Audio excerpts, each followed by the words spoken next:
Ito nga pala guys yung aking bonsai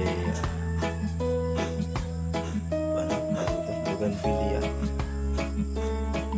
Medium size na siya, kaya lang parang hindi ko na ito madala kasi mabigat, tsaka baka mamatay sa biyahe.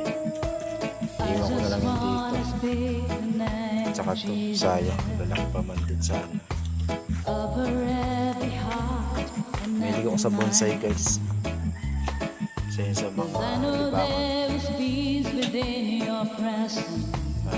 Sa Bulacan, sa babalikan namin, marami ako niyan. Hindi ko alam kung may mga buhay pa doon.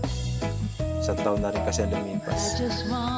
Mga nasa 100 naked ang aking bonsai doon. Iba't ibang klase. Ito, baka ibigay ko na lang din ito. Iregalo ko na lang ito. Coconut bonsai. Ay, sorry na. Sorry.